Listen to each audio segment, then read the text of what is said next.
Hola, ¿cómo están? Aquí a los acompañantes remotos del Museo Panteón de San Fernando. Qué bueno que nos están acompañando, aunque sea a distancia en esta tarde. Y hoy vamos a presentarles esta pequeña charla acerca de las huellas de la batalla de Chapultepec aquí en el Panteón de San Fernando. Y bueno, pues sabemos que hoy se conmemora esta batalla, hoy es 13 de septiembre, entonces vamos a conmemorarlo de esta manera nosotros. Y aquí tenemos, pues, no sé cómo se vea, ahorita la presentación se ve bien. Ah, muy bien. Tenemos aquí, pues, estas huellas. Vamos a presentarles más o menos para que también cuando ustedes vengan a este panteón las busquen, ¿eh? Así que tomen nota de cuáles son. Miren, en el Panteón de San Fernando se encuentran enterradas varias huellas de esta batalla. Aquí se encuentran sepultados, por ejemplo, personajes que participaron directamente en aquella ocasión y otros que también tuvieron que ver con la misma historia. Y si quieren saber quiénes son estos personajes, pues vamos a tener un poco de paciencia porque vamos a empezar desde el inicio. Y como sabemos que realmente no tienen demasiada paciencia, ¿verdad? Vamos a presentarles de una vez cuáles son esas tumbas para que cuando vengan ustedes las puedan buscar.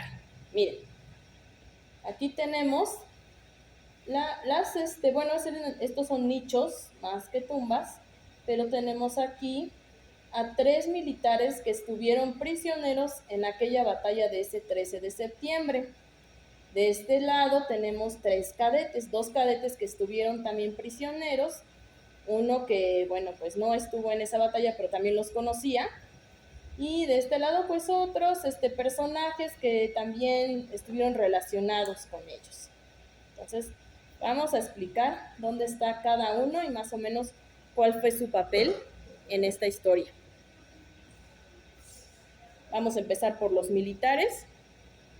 Entonces ustedes como visitantes de este Museo Panteón, cuando lleguen van a ver en el patio principal, casi a un lado, como a 2, 3 nichos de la tumba de Vicente Guerrero, van a ver a Luis G. Banuet.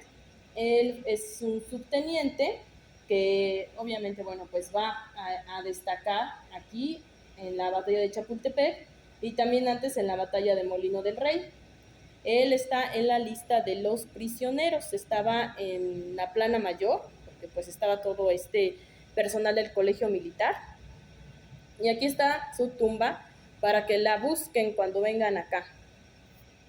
Tenemos al capitán Domingo de Alvarado, que él estaba a cargo de la primera compañía, que eran los alumnos que tenían un poquito de mayor edad, y pues él estaba muy cerca de ellos también. Este capitán, bueno, pues voy a pasar un poquito para acá, si se sigue viendo más o menos. ¿Sí? Ah, muy bien.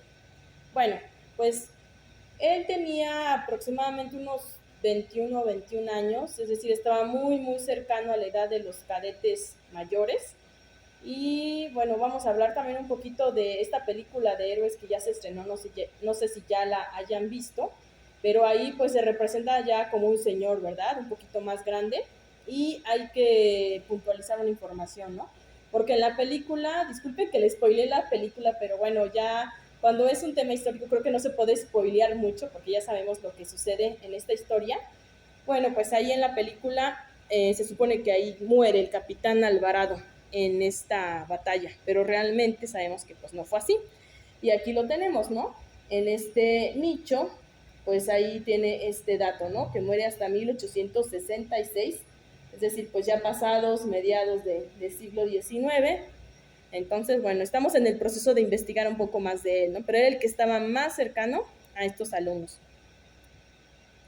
Y tenemos también, bueno, esta ya realmente es una huella, ya no está la tumba en este lugar, porque actualmente está en el monumento a los niños héroes, pero en el grande, en el llamado Altar de la Patria, pero que muchos conocemos con el nombre de el monumento a los niños héroes. Él está en medio. ¿Y por qué está ahí?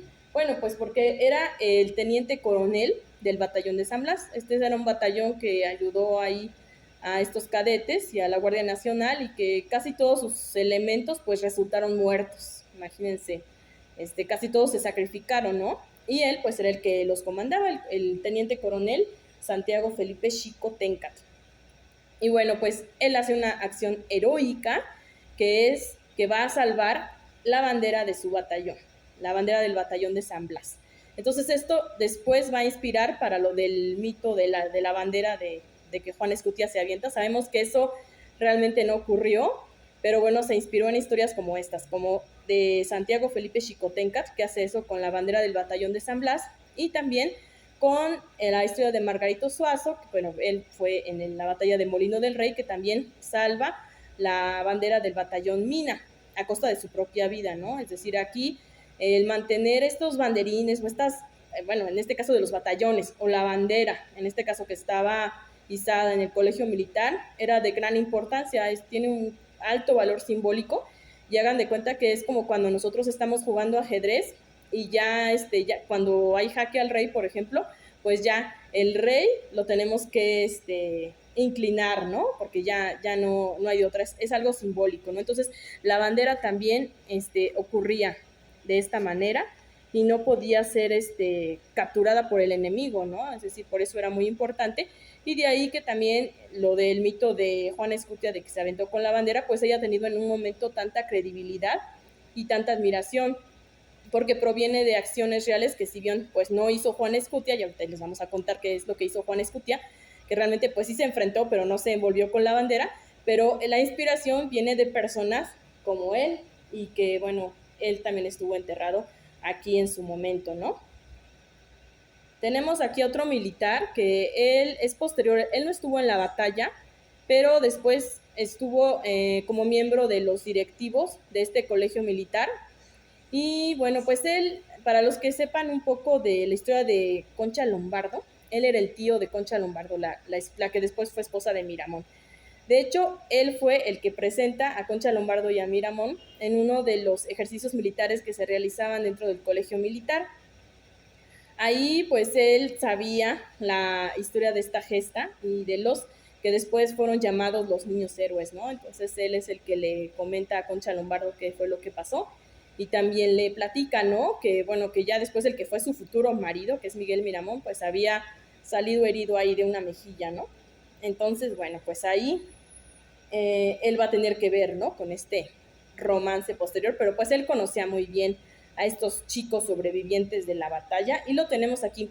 Está más o menos por la zona donde está la tumba de Tomás Mejía, es la tumba, bueno, sigue otra tumba, y después está esta de José Gil de Partearroyo, así que para que cuando vengan también la busquen. Y de las otras ya no les dije dónde estaban, para los amigos que se encuentran lejos, que nos están viendo de vía remota. Bueno, es que ya me estoy yendo para adelante. Ellos se van a encontrar en un pasillo donde, bueno, ven dónde está la tumba de Juárez. En el pasillo lateral, ahí es donde van a encontrar estas tumbas que ya pasamos. Domingo de Alvarado, Santiago Xicoténcatl, y bueno, José Gil de Partearroyo ya sabemos, ¿no? Que va a estar cerca de la tumba de Tomás Mejía. Tenemos aquí también a un pariente de uno de los cadetes.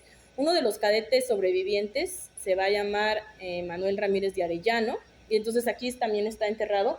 Pues no, la verdad no sé si es su papá o su tío, eso me falta pues investigar, pero se trata de Domingo Ramírez de Arellano, que también fue un militar. Y bueno, pues esta plaquita es importante porque no sé si ustedes hayan visto o leído el libro del escritor José Luis Trueba, que se llama La derrota de Dios, que es acerca de Miguel Miramón. Y bueno, ahí hubo una confusión porque el autor vio esta placa y pensó que se trataba de Manuel Ramírez de Arellano. Ahorita, por cierto, también les voy a comentar que si alguien que está viendo vía remota tiene alguna pregunta, también puede escribirla, y bueno, pues vamos a tratar de responder si tienen alguna duda. Pero bueno, después de ese paréntesis, sí, pues les comento, ¿no? Que tal vez este escritor vio esta placa y dijo, bueno, pues ya fue, Manuel Ramírez de Arellano murió en 1858, ¿no? Porque así lo dice en la novela, ¿no? Pero no, Sabemos que Manuel Ramírez de Arellano pues es después artillero en el Segundo Imperio, entonces ya ni modo que fuera en ese tiempo fantasma, ¿verdad? Pero así sucede, a veces nos confundimos con los datos, entonces bueno, pues ahí eso fue lo que ocurrió, pero era en realidad aquí quien está, es su pariente. Ahora vámonos con los cadetes que están aquí. Tenemos a Juan Ignacio del Valle, que ahí lo tenemos, miren, aquí donde estamos dando la conferencia, que es el segundo patio. Bueno, pues salimos de este segundo patio y también hay como un pasillito y a mano izquierda es donde van a encontrar esta tumba. Él por el apellido podríamos pensar que fue pariente de Leandro Valle, ¿no? Del cual hablamos, pues ya fue, me parece que el mes antepasado, ¿sí? Cuando fue el fusilamiento de Leandro Valle. Pero bueno, pues este personaje no era su pariente, pero sí era su compañero. Él estuvo también prisionero y sí participó en la batalla. Él también está en las listas que después se entregaron de estos personajes. Y bueno, pues aquí tenemos su tumba. Tenemos obviamente la tumba de Miguel Miramón, que aunque ya no está aquí, él ahora está en la Catedral de Puebla, pero pues también fue un cadete, él pertenecía a la segunda compañía, que eran los alumnos de un poco de menor edad, tenía 14 años, y pues también se quedó a luchar, ¿no? Él, lo que le sucede es que es herido levemente en una mejilla y también va a ayudar a llevar a Agustín Melgar a la enfermería junto con Ignacio de la Pesa y Antonio Solá. Y bueno, pues lamentablemente Agustín Melgar pues ya no se salva, ¿no? Estaba muy mal herido, pero bueno, aquí es donde interviene Miguel Miramón también. Tenemos aquí también la que fue tumba de Leandro Valle. Actualmente él está en la rotonda de las personas ilustres. Pero bueno, pues aquí vemos también cómo está su perfil. Recuerden que a él lo consideraban los compañeros del colegio militar como si fuera Pílades. Entonces tenemos un perfil parecido a aquel personaje Pílades griego. Y él en ese momento no estaba con ellos porque había sido comisionado a la guerra de los Volcos, ya había sido nombrado subteniente, y eso que tenía 14 años, era un subteniente de 14 años. Entonces ya cuando regresa va a ver, bueno, pues todo lo que sucedió, va a lamentar esta partida de sus compañeros y les va a dedicar un poema, porque también era bueno con las letras. También le van a encargar ya después los directivos que dé algunos discursos a él y a Miguel Miramón acerca de estos muchachos, ¿no? De los que habían muerto. Miren, aquí por ejemplo dice que si no les fue dada la victoria, no será porque no fue merecida, mas no por eso se escasea la gloria a aquel que por su patria da la vida. Esa es una parte de ese poema que hizo Leandro Valle para ellos. Por eso pues también tiene que ver, ¿no?, con estos chicos.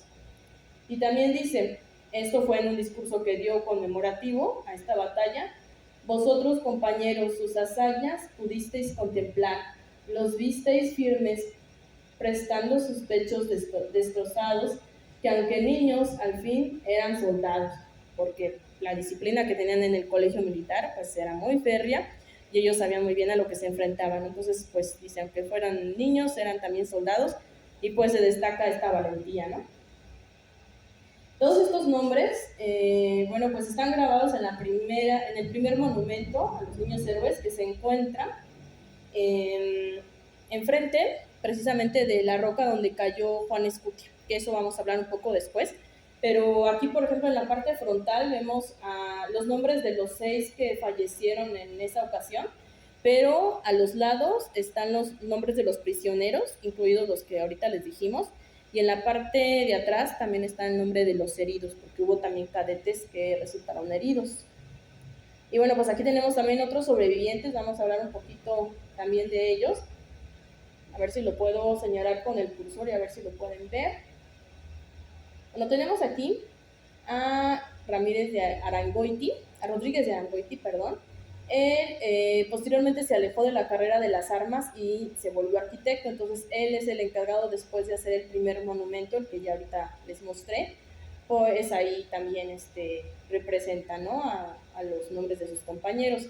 Aquí está Manuel Ramírez de Arellano, que pues es el quien les digo que confundieron con el que estaba aquí, que realmente quien está aquí es uno de sus parientes y que pues ya lo habían dado por muerto, pero en realidad pues vive un poco más y todavía va a participar en el Segundo Imperio como artillero. Tenemos aquí a José Tomás de Cuéllar, que él después se volvió escritor. Y bueno, pues él también es representado ahí en la película Héroes, nada más que ahí lo ponen muy chiquitito. Y en realidad José Tomás de Cuéllar ya en este momento sí estaba muy, muy joven, pero pues tenía 17 años, ya no era así como que propiamente un niño. Y bueno, no jugaba con canicas como ponen en la película, pero sí era muy bueno para las letras. Y sí cuenta después su historia, pero realmente lo que da él es su testimonio, ¿no? Es un testimonio mucho más crudo de lo que presentan en la película. De todas maneras vean la película, ¿eh? Porque pues para que ustedes vean toda esa ambientación, ¿no? Es una representación que sí tiene ficción y todo, pero pues también nos va a ayudar un poco a ambientarnos en este siglo, en esta batalla. Pero bueno, aquí tenemos a José Tomás de Cuéllar y aquí tenemos a Teófilo Noris, que él fue el sobreviviente de esta batalla que duró más tiempo. Bueno, fíjense que ahí les habían regalado a los sobrevivientes una botella de vino y que se iban añejando, ¿no? Y decían que cuando ya nada más quedaran dos, pues iban a brindar con esa botella mitad y mitad, ¿no? Pero pues ya cuando pasó eso, pues ya estaban muy, muy grandes, creo que ya no podían tomar porque les hacía daño, pero por ahí sí se echaron como una copita, ¿no? Y él fue uno de los que vivió más tiempo, Teófilo Noris. Y aparte esto es importante porque de ellos también tenemos sus testimonios, entonces por ahí he escuchado que luego dicen precisamente de los que habían investigado, ¿no? En esta película, que había nada más 3 testimonios, o lo he escuchado también en otros lados, pero no, realmente había muchos más. Es decir, los que eran más detallados, pues sí es el de José Tomás de Cuéllar, el de Teófilo Noris y el de Ignacio Molina, que bueno, ahorita no está aquí su foto, pero hay más. Entonces sí, hay mucha tela de donde cortar acerca de este episodio, entonces seguimos pues investigando. A Santiago Hernández, que pintor y caricaturista, también estaba aquí, es presentado en la película y bueno, también es uno de los sobrevivientes. Vamos a ver, aquí es como les digo, aquí los nombres de los prisioneros del colegio, son los que están grabados en el monumento y también los que están en las partes militares. Tenemos aquí a los de la primera compañía, les digo que ahí estaba el capitán Domingo Alvarado, miren, ahí estaba el cabo José Tomás de Cuéllar, ya no era cadete, pero apenas había sido nombrado cabo. Tenemos a la segunda compañía, miren, por ahí tenemos aquí a Miguel Miramón, les digo que estaba en esa segunda compañía. Los heridos, que bueno, ellos también salen por ahí en la película. Andrés Mellado, Hilario Pérez de León, que bueno, a él le tienen que amputar un brazo, me parece. Agustín Romero, que él es herido justo junto a Tomás de Cuéllar, él lo narra en su testimonio. Andrés Mellado, imagínense, le arrancan la lengua con una bala. Entonces esto está bastante impresionante. Les digo, la realidad supera la fantasía realmente. Bueno, esto ya lo habíamos mostrado. Y los muertos, claro, los que conocemos, los cadetes que conocemos, que ahora son conocidos como niños héroes, ¿no? Aquí están también. Pero bueno, pues vamos a ver cómo fue la batalla, ¿no? Ahí vamos a ver realmente que fue bastante desigual porque eran aproximadamente 7,000 elementos del ejército norteamericano contra apenas 800 soldados de la Guardia Nacional, que eran un poquito más, pero al enterarse de esto, pues obviamente muchos van a empezar a desertar porque dicen, esto es una batalla perdida. Y luego 400 soldados del batallón de San Blas, que se sacrificaron casi todos y que realmente pues estuvieron ahí para ayudarlos. Y bueno, 50 cadetes aproximadamente del colegio militar, que en el colegio militar en ese tiempo había alrededor de 200, eran los alumnos. Pero días antes, el director Monterde sí dijo, ¿saben qué? Ustedes no tienen por qué luchar. Los que luchaban eran los que ya eran militares graduados, no cadetes, ¿no? Ellos estaban apenas en formación. Entonces les dieron permiso de que se pudieran ir a sus casas. Sin embargo, pues alrededor de 50 son los que se quedan aquí y ellos, bueno, pues ahora sí que bajo su propio riesgo, bajo su propia decisión, deciden que van a luchar si es necesario, ¿no? Se quedan aquí en la defensa y son los que conocemos que fueron como sobrevivientes y pues los que murieron desafortunadamente, ¿no? Y también personal del colegio, que es como, por ejemplo, el capitán Domingo de Alvarado, También por ahí estaba Eusebio Llantadas, que era el cocinero, y que también representan ahí en la película, pues sí, también él resulta prisionero porque se queda, entonces por ahí andaba, ¿no? Y bueno, pues igual lo van a apresar. Estas serán las posiciones del enemigo. Aquí está, por ejemplo, el cuartel del general Pillow, pero él es herido, ya no llega hasta acá. Tenemos también las posiciones del general Ward, que él quiere entrar por la parte norte y que sí lo logra, aunque primero el general Ward se había quedado a pie de cerro porque logra ahí capturar a los generales que estaban en ese entonces, que era el general Monterde, el director del colegio, y también el general Bravo, que fíjense que ya después andaban ahí chismeando que el general Bravo se había escondido y no sé qué, y que ahí lo habían aprendido que estaba en una zanja, pero no, realmente eso no ocurrió así, él estaba al pendiente y estaba en ese entonces cuando es apresado más o menos por la zona de la cueva de Sincalco, que está aquí al pie del cerro, que es donde ahora hay un elevador que después hizo construir ahí Porfirio Díaz, entonces ahí estaba su cuartel, ¿no? Pero pues sí estaba al pendiente de todo, no estaba escondido, ¿no? Y dice, ya después él va a presentar también, va a contestar esa controversia y va a decir, bueno, pues tengo como testigo nada más y nada menos que al general Monterde, que era el director del colegio, ¿no? En este tiempo, como si era algo excepcional, tuvieron al general Bravo como un director adjunto de este colegio, entonces estaban los dos, ¿no? Y pues sí, estaban al pendiente de lo que estaba pasando, los dos son apresados en este lugar por el general Ward, y después el general Ward pues va a subir y ya se va a aparecer por esta zona, ¿no? Del castillo, por la zona norte. Ahora, por la parte del sur estaba el general Quitman. El general Quitman pues es representado en esta película de héroes, y les hablo mucho para que vayan a verla también y pues vean más o menos esta representación, pero también les voy a decir más o menos pues los detalles que son un poco diferentes. Pero bueno, pues sí, él es representado en la película por Mario Iván Martínez, que bueno, pues excelente actor él. Por cierto, José Tomás de Cuellar es representado por Plutarco Asa, también muy buen actor. Pero bueno, el general Quitman, ahí sí difiere un poco de la película, porque lo representan ahí como que estuviera ya un poco loco, ¿eh? Realmente el que estaba más loco era Scott, no Quitman. Quitman era severo, pero no estaba loco, no estaba, ¿no? Era muy severo. Ahorita les voy a decir por qué, y también les voy a decir por qué Scott sí estaba medio loco, ¿no? Pero bueno, Quitman pues llega por esta zona, aquí dan muchos cañonazos, aquí estaban las trincheras que habían construido pues tanto los de la Guardia Nacional como pues personas del colegio, como Juan de la Barrera, que ya había sido nombrado teniente recientemente, pero pues no, como no era oficial su nombramiento, pues aún se le consideraba cadete. Entonces estaban más o menos por esta zona y ahí van a dar los cañonazos, ahí van a matar, por ejemplo, a Juan de la Barrera. Y ya después, por todas estas trincheras, lo que sí iba a decir después Quitman es que ya para qué van a cavar tumbas para los muertos, ¿no? Les digo que casi todos los del batallón de San Blas resultaron muertos y muchos heridos, también de la Guardia Nacional. Entonces él dijo, ¿saben qué? Entiérrenlos en las trincheras, lo cual era bastante feo, ¿no? Imagínense lo que ellos mismos habían ayudado a hacer las trincheras, pues ahí quedaron sepultados, ¿no?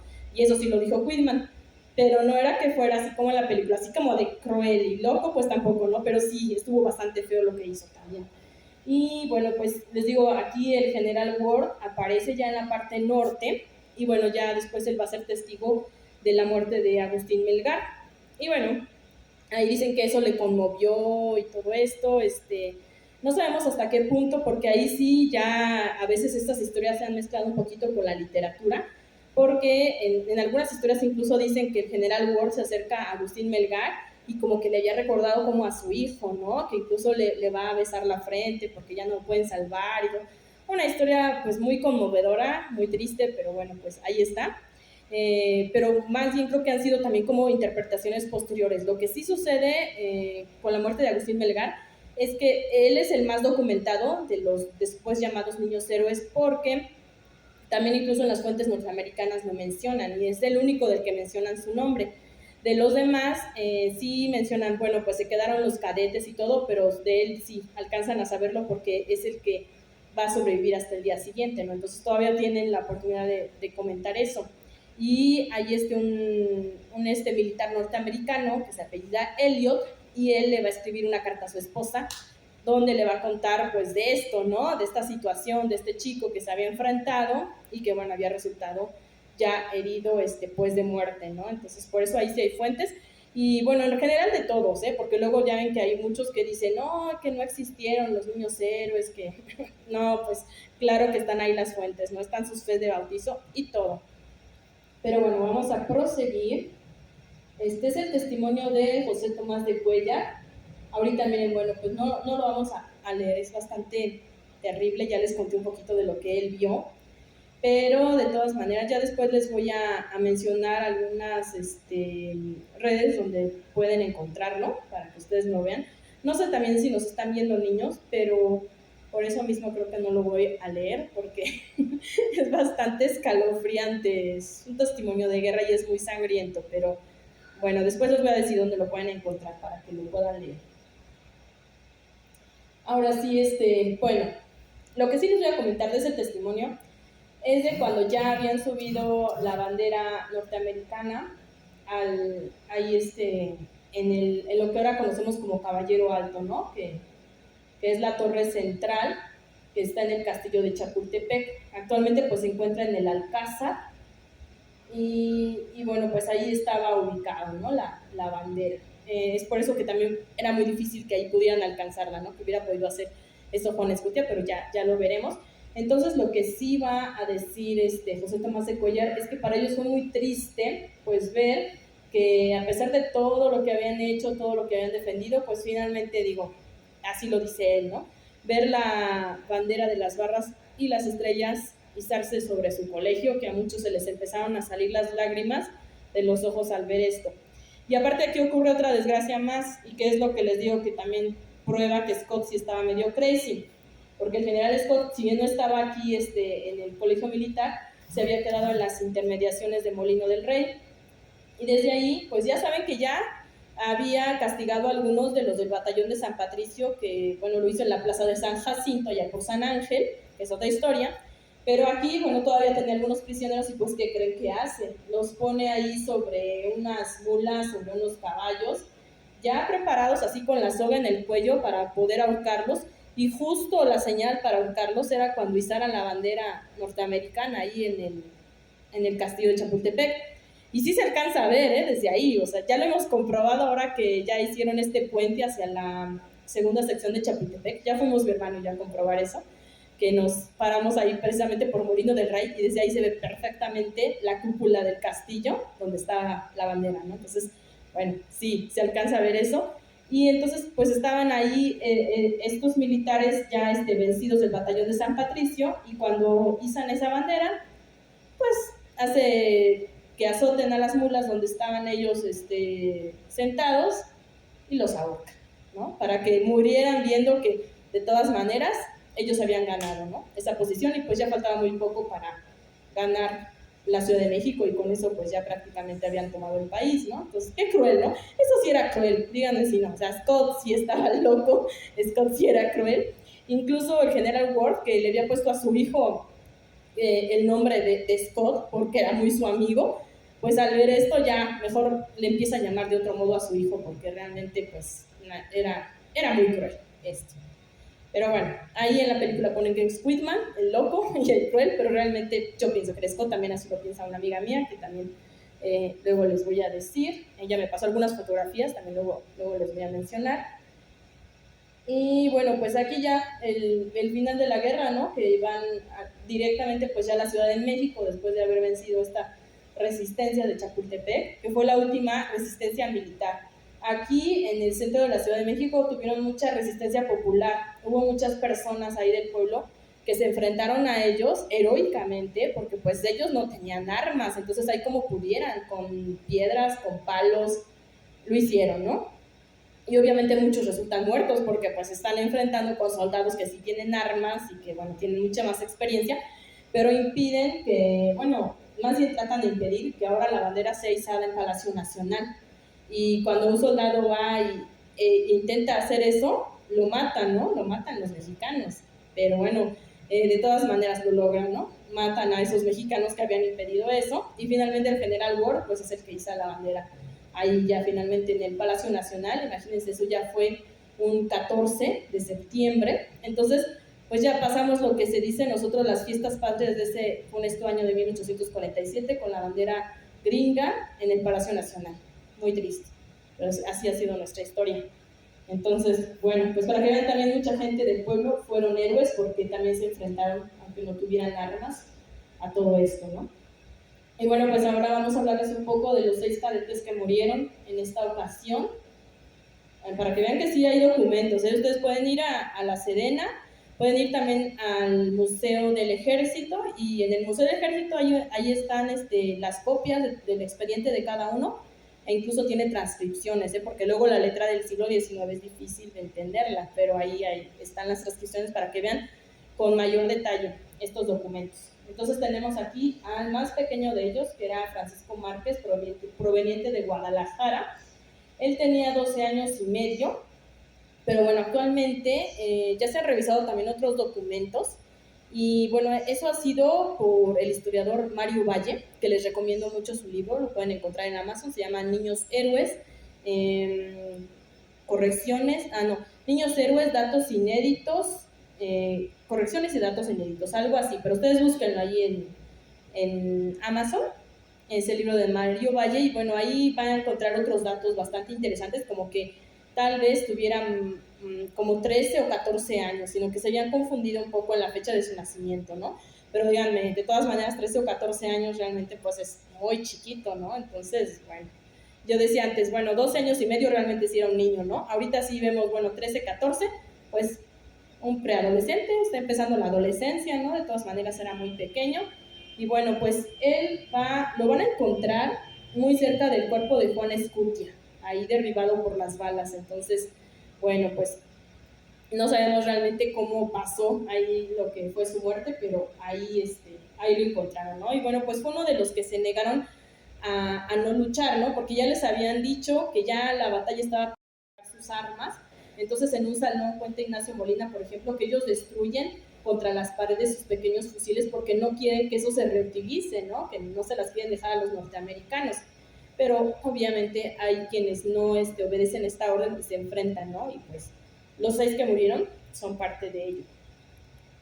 Aquí tenemos a Vicente Suárez, proveniente de Puebla, tenía 14 años también, y bueno, pues a él lo va a ver Tomás de Cuellar, que se va a enfrentar con una columna de norteamericanos en una terraza del castillo de Chapultepec, que es conocida como Terraza de la Media Luna porque más o menos tiene esa forma, y actualmente allá hay una torre más chiquita que la del Caballero Alto, ¿no? Que muchas veces dice, pues a lo mejor ahí estaba la bandera y de ahí se pudo aventar Juan Escutia, y desde abajo parece ser que sí, ¿no? Como que coincide ese espacio, pero realmente sabemos que la bandera no estaba ahí, ¿no? Entonces por eso decimos no pudo haber, hubiera tenido que volar, ¿no? O sea, o cruzar una gran distancia, entonces no pudo haber sido, aparte la bandera era muy grande, no hubiera podido tomarla una sola persona, ¿no? Realmente alrededor de la bandera pues hubo una gran trifulca, la bandera queda casi partida en 2, y bueno, ya nos la regresan como aproximadamente 100 años después, poquito más de 100 años después, y la vemos ya bastante maltrecha, la pobre bandera del colegio militar, ¿no? Bueno, banderota, porque era muchísimo, muy grande, unos 9 metros, entonces para que una sola persona la trajera, pues no. Bueno, pero ya me estoy adelantando un poquito, ¿no? A esta información de una vez se los cuento, ¿no? Por eso.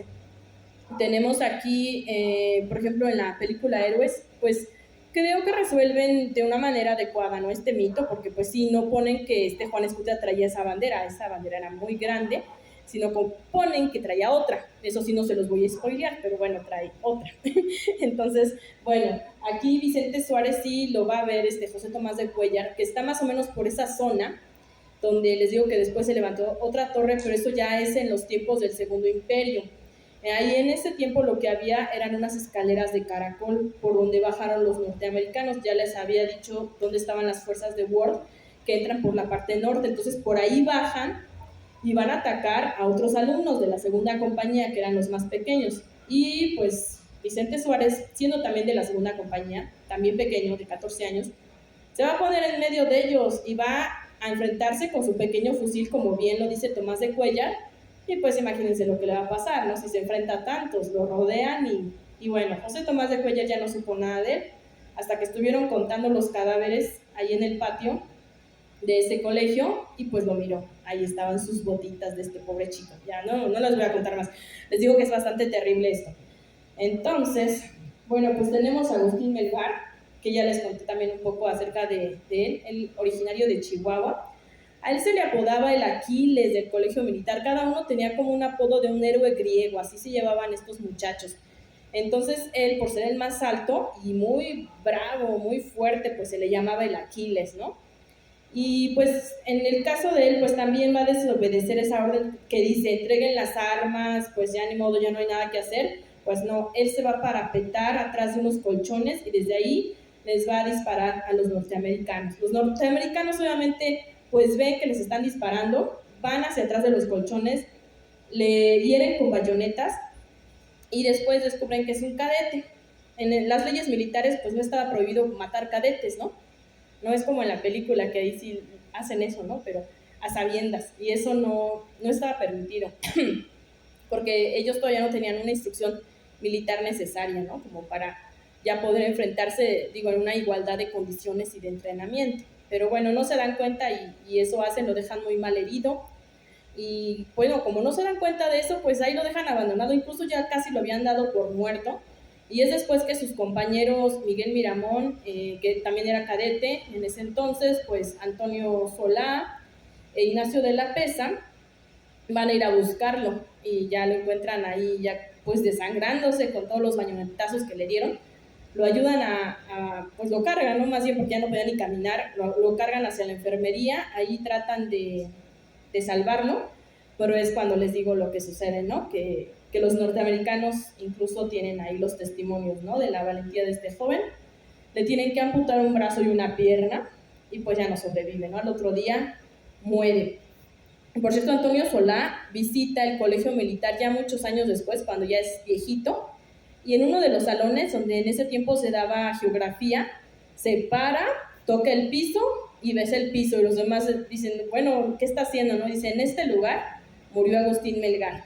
Entonces, pues él se acordaba, ¿no? De eso, porque él era de los alumnos que había ayudado a llevarlo, ¿no? A ese salón que fungía ahora como, bueno, fungía en ese tiempo como enfermería, y en el tiempo que va Antonio Solá de nuevo, pues era el salón de geografía. Que luego cuando vamos a las visitas guiadas ahí en el castillo de Chapultepec les muestro esta zona, entonces ahí cuando haya otra, pues les avisaré. Tenemos aquí a Fernando Montes de Oca, ya les había adelantado de él, bueno, él es de la Ciudad de México, de la zona de Azcapotzalco, y bueno, pues de él, como les había comentado, estaba con la segunda compañía, aunque él era de la primera, estaba ya un poquito más grande, pero él está ayudando a salir a los más chicos hacia el jardín botánico. Y entonces está contra una ventana y los norteamericanos lo van a alcanzar con una bala por la espalda, bueno, más bien con varias balas, y él se va a derribar y pues su cuerpo va a ser encontrado 3 días después en la ladera norte, es decir, por donde estaban las fuerzas de Ward, también sobre una roca. Entonces, por ejemplo, Francisco Márquez cae del lado sur junto a Juan Escutia y ellos caen en esta parte sur, y pues este chico, Fernando Montes de Oca, en la parte norte, ¿no? Pero como los tres se caen de altura, pues por eso al principio sí se especulaba, ¿no? Que a quién se le iba a atribuir este mito de haberse aventado con la bandera. Alguno de ellos, pues podría ser, ¿no? Porque ellos estaban ahí, pero como ya les digo, no hay testimonios realmente de que alguien se haya arrojado de esa manera y la bandera pues fue capturada, ¿no? Entonces, eso no puede ser. Pero bueno, aquí están, que de todas maneras pues sí se sacrifican, ¿no? Y bueno, creo que de él también no vieron bien que era cadete, porque lo vieron por la espalda y por ahí es por donde le dan las balas, porque él estaba ayudando pues a los otros cadetes. Tenemos al teniente Juan de la Barrera, que él también era de la Ciudad de México. Él, por cierto, era primo de Fernando Iglesias, que después fue ministro de Juárez. Y bueno, pues ya les había contado de él, ¿no? Que muere en las trincheras que había ayudado a construir y que acababa de ser nombrado apenas teniente, pero pues no era oficial aún su nombramiento, entonces por eso se le considera todavía cadete, ¿no? Y forma parte de los llamados niños héroes, ¿no? Pues él muere en esa zona, pero fíjense que él, al igual que Ramón Rodríguez de Arangoiti, él quería más como ser arquitecto, entonces ya había pedido permiso como para ese cambio, digamos, de carrera, y le dicen, sí, lo puedes hacer, pero antes ayúdanos a construir estas trincheras. les ayuda a construirlas y pues un cañonazo, pues adiós, Juan de la Barrera, ¿no? Ahí termina esos sueños de este chico. Y por último tenemos a Juan Bautista Escutia, pues proveniente de Tepic, Nayarit. Y bueno, pues sí es el más polémico, ¿no? De los niños héroes, porque él se agrega hasta el final, ya no, él no estaba inscrito desde antes con los demás cadetes, él estaba en calidad de cadete agregado. E igual que, por ejemplo, Agustín Melgar, porque Agustín Melgar había faltado una revisión, entonces lo habían así como que castigado con una expulsión temporal, entonces había regresado después y ya los dos eran como cadetes agregados, es decir, como de emergencia, ¿no? Y, por ejemplo, de Juan Escutia, pues especula que haya sido del batallón de San Blas, porque el batallón de San Blas pues provenía precisamente de esta zona, ¿no? De Tepic, Nayarit. Pero pues también hay otras investigaciones, que es lo que les digo, que también ha aportado Mario Valle de este libro que les comenté, donde dice que también pudo haber sido de la Guardia Nacional, que si bien su origen sí era de Tepic, Nayarit, pues probablemente venía con los de la Guardia Nacional, ¿no? Entonces, pues es lo que no sabemos, todavía eso andamos investigando, les digo que cada vez salen nuevos datos en esto, pero bueno, pues él también les ayuda en esta lucha, está en el puesto de vigía, y cae acribillado por las balas en la parte sur y pues estrella ahí en una roca, ahí está la placa donde él se estrelló, y en una roca que por cierto antiguamente era un observatorio mexica, entonces pues ahí coinciden, ¿no? Dos historias importantes. Entonces el mito de la bandera, ¿no? Aquí tenemos un mural que está en el castillo de Chapultepec, en el techo, de Gabriel Flores, que se llama El sacrificio de los niños héroes, pero es que esto es más bien simbólico. Es decir, empezaron a hacer algunos poemas donde sí decían, y primero se referían a Agustín Melgar, decían, pero tú, Agustín, presentas tu pecho ante las balas del invasor y que te vuelves en la bandera, pero lo decían de una forma metafórica, obviamente, ¿no? Porque les digo, no hubiera podido pasar. Entonces se inspiran en este poema y también en lo que hizo Santiago Xicotenca, en lo que hizo Suazo de salvar sus banderines, y bueno, pues se crea este mito, ¿no? Pero realmente, pues sí, sí, lamento decepcionarlos, pero no fue así. La bandera sí trataron de salvarla, pero no se logró hacer. Entonces, tomemos esto nada más como que pues sí, se está envolviendo en su patria, está tratando de salvar su patria, pero no de manera literal, ¿no? No en la bandera, que eso es lo que ha ocasionado mucha confusión, y que muchas veces como dicen, ay, es que eso no fue, pues también se piensa que también ellos no existieron o que fueron inventados después, pues nada de eso es así. Nuevos mitos también que luego dicen, ay, es que estaban castigados, estaban borrachos o drogados, no, nada de eso ya, como les comenté, ellos se quedaron voluntariamente, ¿no? Obviamente ante una situación así no iban a castigar a nadie, ya habían dejado que se fueran, ¿no? Si ellos lo decidían así. Pero entonces ahora vamos nada más a este tema, que es dónde están los restos de los cadetes fallecidos. Porque, bueno, pues nos interesa, porque precisamente ahorita pues estamos en un panteón donde hay muchos restos. Y ahorita donde estamos aquí, de hecho, dando esta conferencia, pues era una fosa común, así que perdón, pero estoy encima de algunos muertitos por aquí, así que discúlpenme ustedes, pero bueno, pues es en favor de la historia, ¿no?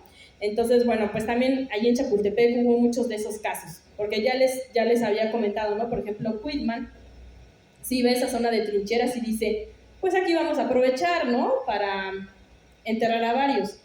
Entonces, si nos dejamos llevar por eso, pues sí es muy fácil que pensemos que probablemente también estos chicos pues terminaron ahí, ¿no? Enterrados en esas trincheras junto con los del batallón de San Blas y todo eso. Entonces, realmente sería muy complicado buscarlos, ¿no? Porque actualmente pues ya es parte del bosque, ya no sabemos realmente dónde quedaron. Eso si fuera así, ¿no? Pero hay otras historias que ahorita les voy a comentar y que bueno, también está la duda, ¿no? De si son, por ejemplo, estos cuerpos los que se encuentran en el nuevo monumento de los niños héroes, ¿no? En el que ahora es conocido como Altar a la Patria, donde les digo que está Santiago Felipe Xicotenca en el centro. Ya les mostré antes cuál fue el primer monumento, ¿no? Y muchas veces se pensó que pues esa era una tumba, ¿no? Si ven, sí parecía un poquito una tumba, ¿no? El primer monumento. Pero pues no era así, realmente esos restos pues habían quedado como perdidos, ¿no? Entonces hubo un general que se apellidaba Torrea, que se encargó pues de gestionar esta búsqueda, ¿no? Porque le interesaba mucho, decía, ¿dónde están los héroes niños? Que en ese tiempo, a principios ya del siglo XX, empezaban más o menos tiempos del porfiriato, se les llamaba así, no niños héroes como ahora, ¿no? Sino héroes niños, porque pues les llamaba mucho la atención esa historia. Y él siempre quería saber dónde habían quedado, ¿no? Porque decía, pues ya vimos que esa no es una tumba, entonces, ¿dónde están? Entonces él preguntando pues a sus superiores del colegio militar se enteró de algunas historias que después han sido publicadas en algunos periódicos de ese tiempo y que son conocidas como las tradiciones de los niños héroes. Entonces ustedes las pueden buscar así, por ejemplo, en el archivo de la biblioteca de la Universidad Autónoma de Nuevo León, porque ahí pues se digitalizó este libro de las tradiciones de Chapultepec, que proveniente de la Capilla Alfonsina. Entonces eso está para todo público, ¿no? Pueden checar ahí.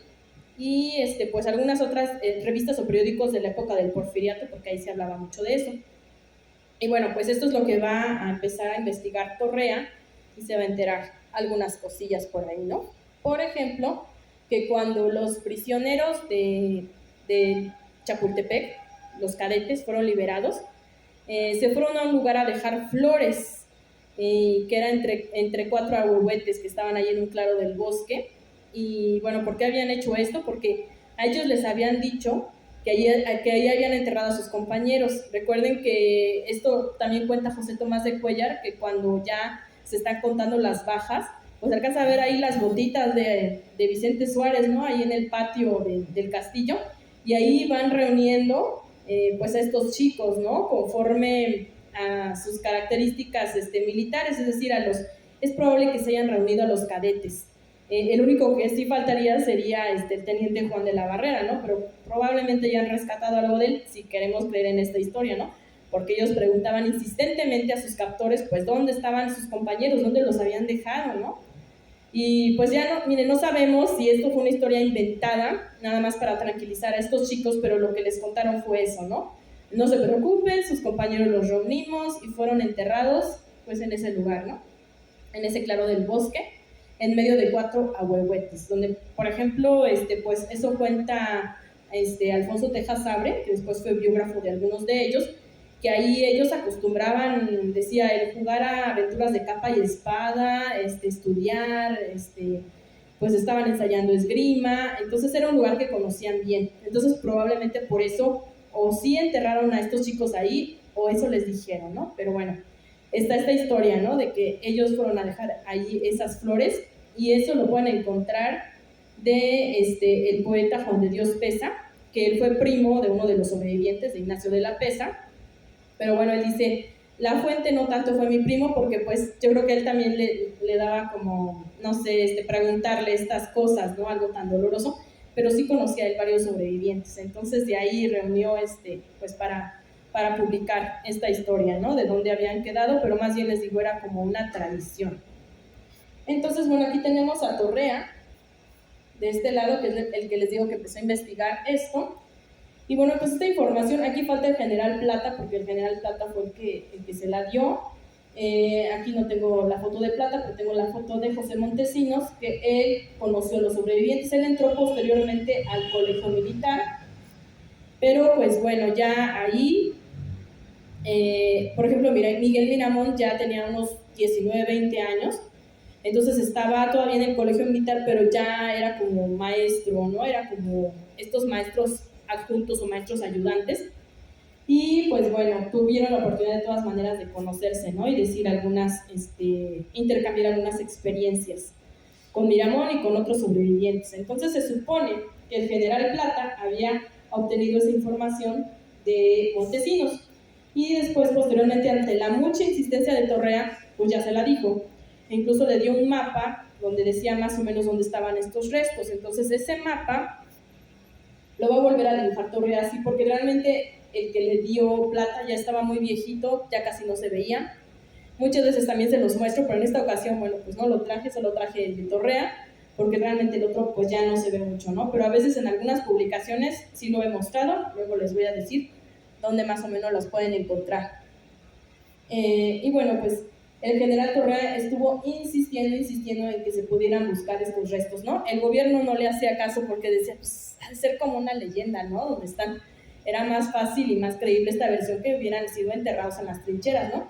Incluso algunos decían que habían sido incinerados, aunque de eso realmente, pues no, yo al menos no tengo pruebas de eso, sino más bien yo considero más factible que se hubieran enterrado en esas trincheras, como dijo Quillman, ¿no? Pero bueno, él fue a los periódicos, les enseñó dónde estaba, el sitio, no le hacían caso, de todas maneras los periódicos sí publicaron esto. Y bueno, finalmente llega el centenario de este suceso. Ya en 1947 llega el presidente de Estados Unidos, Truman, a México y les pone una ofrenda floral en esta zona, en el primer monumento, a los chicos. Y pues tiene la desafortunada idea de decir que un minuto de silencio borra 100 años de rencores, ¿no? Y dice, bueno, imagínate todo lo que sucedió ahí, cuánta gente murió, y no solamente estos chicos, sino toda la gente que se enfrentó, todos los militares, y tú vas a decir que un minuto de silencio borra todo. No, o sea, ¿cómo? Entonces se sienten muy indignados, van y le tiran ahí la ofrenda floral que puso ahí en frente de la embajada norteamericana, y el gobierno mexicano, pues tratando de calmar un poco los ánimos, dice, ya, está bien, está bien. Miren, vamos a buscar ahora sí los restos de estos chicos y los vamos a trasladar ahora a un nuevo monumento que vamos a hacer, uno muy grande, y que es el que conocemos actualmente, ¿no? Que se le encargó a Tamaris, que por cierto Tamaris también hizo estos ángeles que están en la Basílica de Guadalupe, bueno, más bien en la iglesia del Cerrito, la que está arriba, va a ser el mismo estilo, bueno, él también los hizo. Pero bueno, pues vamos a encargar este monumento y vamos a buscar a los chicos, y ahora sí le van a hacer caso a Torrea, ¿no? Entonces, bueno, Torrea de nuevo les enseña dónde supuestamente estaban estos 4 ahuehuetes que ya les había mencionado. Actualmente ya solamente queda porque estos otros pues ya se han derribado por obras que se hicieron, pero entonces van y excavan ahí, porque Torrea ya había dicho incluso, miren, si no me hacen caso, yo voy a empezar a buscar, ¿no? Voy a traer una pala y yo mismo voy a hacer eso. Y le decían, obviamente no puedes hacer eso porque es un delito, ¿no? Como vas a andar buscando muertos ahí con la pala y todo eso, pero pues no le hacían caso, entonces eso iba a hacer.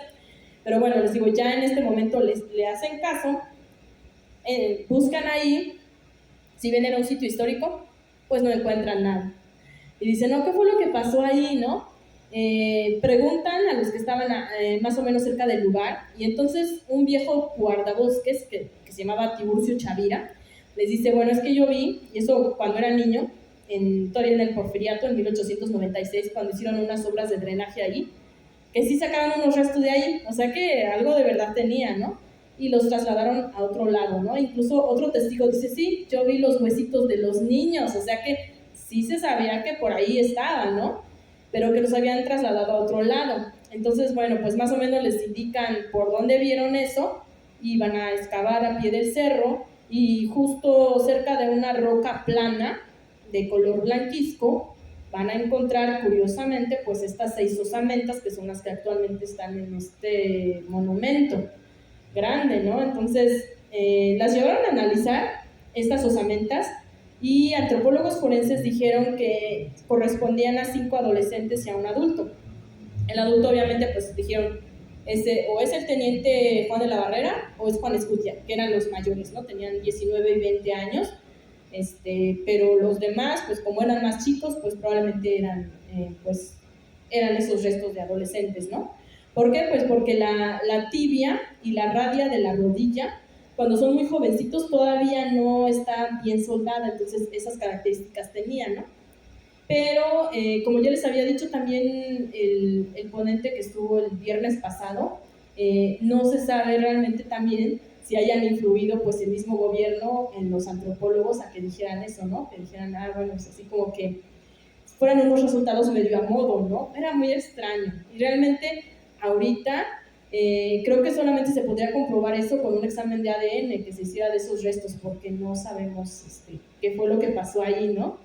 Es decir, si hay antecedentes, no se los sacaron de la manga, porque algunos dicen, ay, pues sí, quién sabe de dónde salieron y ya pasó esto. No, sí hay una historia detrás, y es la de Torrea, y es de que por fin le hicieron caso. y es lo que les dijo Tiburcio Chavira, y es de que sí escarbaron ahí, ¿no? Pero bueno, para comprobarlo tendríamos que hacer eso, así como fue también con los héroes de la patria, ¿no? Que estaban enterrados ahí en la columna de la independencia. Entonces, bueno, pues eso es lo que todavía nos queda como tarea, pero de todas maneras, fueran o no fueran sus restos, pues creo que merecen pues este reconocimiento, ¿no? Porque fueron héroes al quedarse para enfrentar al invasor. Y bueno, pues no habrán sido exactamente niños, sino adolescentes, pero pues creo que ahora sí, como le decía yo a un amigo, pues honor a quien honor merece, porque sí, lucharon, y bueno, pues aquí estamos conmemorando las huellas de otros personajes que estaban aquí. Y bueno, estas fotos, por cierto, me las pasó mi amiga Patricia Guerra. De ella pueden leer también, ella tiene un libro que se llama Ventanas a la Historia, y lo pueden conseguir en Amazon, que son relatos literarios, pero también basados en la historia, muy, muy bien documentados. Y ya habla, por ejemplo, del diario de, me parece que es Fernando Montes de Oca, Vicente Suárez, no lo recuerdo bien, pero es de uno de estos cadetes, muy interesante. Entonces, también ustedes si pueden, chequenlo, véanlo por ahí, igual que el libro de Mario Valle. Y bueno, pues ella me pasó estas fotos que les voy a mostrar. Pues finalmente, ¿no? Así es como encuentran estos restos. Y así es como termina por el momento esta historia aquí en el Panteón de San Fernando. Y bueno, pues si tienen alguna duda, algún comentario, algo que nos quieran decir, con gusto pues les puedo responder. Pero muchas gracias por su presencia, y pues así terminamos de conmemorar este día, ¿no? Esta efeméride importante para la historia de México. Y gracias.